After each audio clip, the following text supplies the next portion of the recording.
ин девора бояд чапа кунем, иҷарам хеле рост.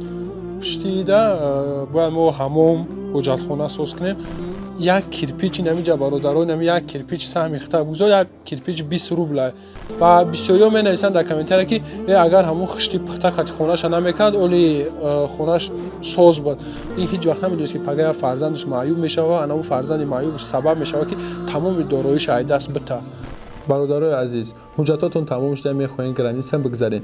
Пас ба Акай Муҳиддин муроҷиат кунед. Акай Муҳиддин зиёда аз 7-8 сол аст ки муҳоҷирони тоҷикро аз Москва ба Қазоқистон мебара меёра, яъне хати сарҳад Москва-Қазоқистон. Беҳад одаи боваринокай. Айнои мо гап занем, иншоалло барои шумо тахфифо мекунад. Ассалому алайкум. Ассалому алайкум ба ҳама бародарон, падарон ва модарон. Бародарои азиз, айни ҳол мо қарор дорем дар маҳалли сохтмони анамо хонаи амо амаке ки соҳиби 7 фарзанд буд ва алҳамдулиллоҳ як фарзандаш маъюб аст. Бародарои азиз, ва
ман чихе ки шумо да гуфта будум, Криша янами бародара як бародар ба уҳдаи худаш гирифта буд ва мо аю бародар ном намебарем ба хотире ки ҳамихе хоҳиш карда буданд. Ва имрӯз омадем, алҳамдулиллоҳ, аз сабабе ки барфу борон бисёр буд ва кор як рӯз кор мекарданд, устод 2-3 рӯз кор намекарданд ва имрӯз алҳамдулиллоҳ полни ҳами Криша каркасаш полни тайёра ва алҳамдулиллоҳ маҳсулотое ки болои вай шифрошам полни харидагиянд ва имрӯз иншоаллоҳ шурӯъ мекунам ба маҳкам кардани болои анамо хона. Ва бародарои азиз, мо вақте ки видео карда будем ва гуфтем ки барои анами бародар пул ҷамъ мекунем, ҳамагӣ 53 000 рубл ҷамъ шудагӣ буд ки бигем ки фақат ҳаққи уsto мешавад ба хотири анамо кришаи болора задан тамом.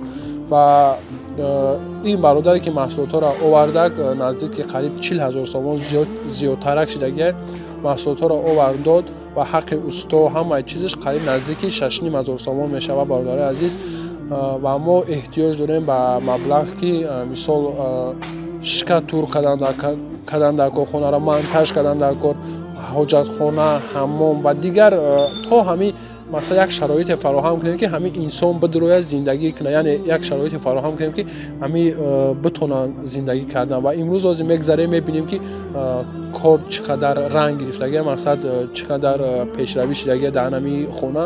ҳозир ҳамаша мебинем. Бародари азиз, бо мо бошен, дуогӯ бошен. ҳазор раҳмат. Бозам мегӯм як бор дигар ба ҳамаи нафарое ки моро дастгирӣ мекунанд, бовар мекунанд ва амонатҳои худшон дар мо дар бовар мекунанд, меспоранд. ҳазор раҳмати калом. ман аз шумо аз замин то осмонам миннатдорам ки маро бовар мекунед. ҳозир мерем мебинем ки устод чӣ хел кор кардастанд.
برادر عزیز خیلی نبر این خونه را اگر که در نوار پیش شما اهمیت دادگی بدین یا نه نمیدونم. مقصد جا به نهایت چکر بود برادر. بسم الله. به نهایت چکر بود و این الحمدلله ریختن شغلش میگن چی نام داره عمل؟ بلاس. مقصد بلاس خریدیم 3 ماشین. چند ماشین آوردن آبشی؟ خطی 3 تا 3 ماشین بلاس آوردن و نه همش رونی کردگیم برای استیاشکا کردن و این خونش هم این خونش حرکت تیاره. خلاص اینجاش اوجه یک 5-6 روبای دیگه بیارن اینجاش هم تیار میشه و میمونه این خونش. نه چکری خونه را ببینید چند قدره. مثلا اینجا هیچ نه قریب یک ماشین بلاس دیگه بلاس دیگه اینجا میروه. و برادر عزیز مونتاژ الکتریکی برادر این اگر شما اهمیت داده باشین سیمو گذشتگی این هستیم.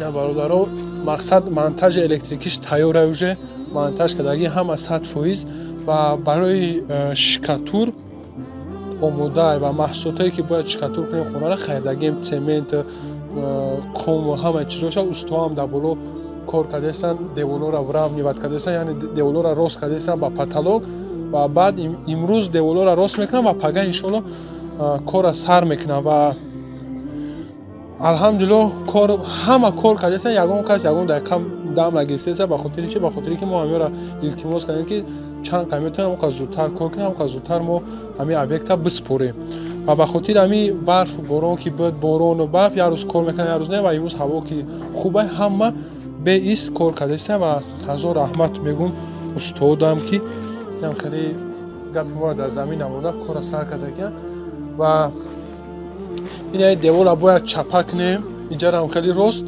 پشتی ده باید ما حمام حجتخانه ساز کنیم و برای وای هم مبلغ خوب در کار خیلی مبلغ میره و برای کلاتکار کردن و برای همه چیزش. خلاص هر نفری که میخواه همی برادر دستگیری کنه. هر نفری که میخواه یک کرپیچ نمیجا برادران نمی یک کرپیچ سهم اخته بگذار یک کرپیچ 20 روبل مثال اگر 10 روبل مثال اگر بگیریم گروه بگوره یک کرپیچ در خونه همین انسان بسپار خداوند پاداش نمی یک کرپیچ پاداش 10 کرپیچ شما میتونه خداوند هیچ گپ نداره برادر. این در حیات هیچ کس استراخوات کردگی نیست. هیچ کس نمیدونه که پگا در سر او چی میاد و بسیاری می نویسن در کامنتر که اگر همون خشتی پخته خط خونه‌اش نمیکرد اولی خونه‌اش ساز بود.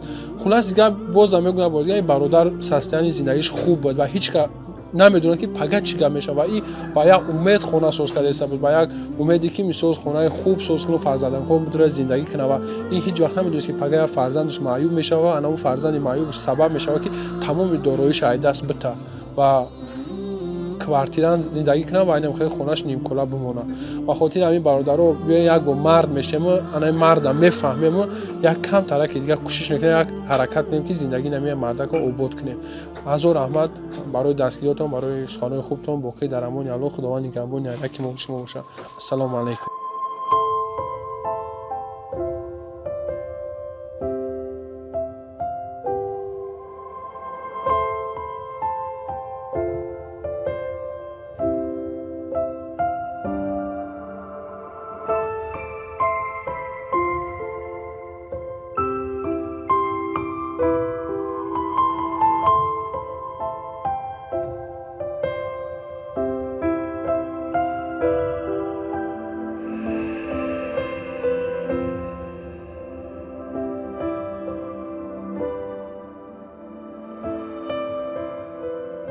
ما در مسئله سیم کارت گپ زدیم یک ویدیو پارت کردیم زیادی نفرا نمیدونم یا روی بخیلی باشه نمیدونم روی و چه میتونه آدم همین قصه سیاه درون باشه که یک عروض یک کمپانی عروض امروز تیاره که برای هموطنای ما یاردم کنه دستگیری کنه و امروز هموطنای ما نمیخواهند که انمی پروژه دستگیری کنه و می نویسن با طریق سیم کارت فریب میکنن.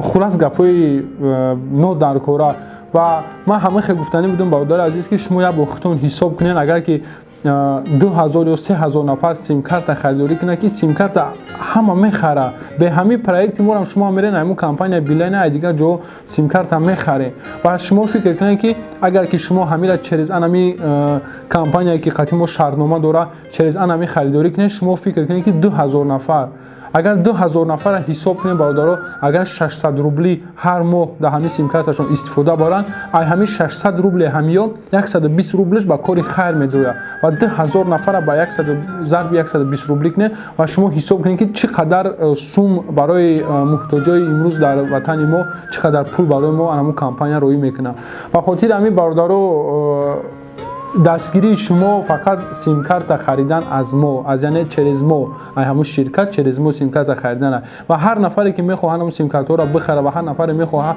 از تحت دل پروژه ما رو دستگیری کنه شما میتونین که همین مفروض سیم کارت رو بشکنین پارتوین و یک سیم کارت دیگه بخرین سیم کارت ارزشش 200 روبل و 200 روبل در داخلش دوره یعنی سیم کارت برای شما به پول و ابوننت که پلاتش دایم 600 روبل و در 600 روبل شما 600 مینوت دارین بیس لیمیت اینترنت دارین و 600 و یک ماه دیگه بیس لیمیت در داخل روسیه با سیم کارت های بیلین گفتگو میکنه هر نفری که ما را میخواد دستگیری کنه با همین رقم ها مراجعت کنه برادرها چه سیم کارت خریداری کردن در کار شما دم میفهمونن و شما میتونین که ما را دستگیری کنید و نمره ما همش نمره آخرش نمره خوب هم هستن مثلا برای ما ایمنه برای ما را هم خیلی نمره دادگن به پول که اگر نه این نمره در همه جا پول قطعی و برای ما به پول دادگن همین نمره را نمره بهترین نه شما دیدستین میتونین که بگیرین هم استفاده برین هم ما را دستگیری کنین باقی در امان الله خدا نگهبان. سلام علیکم.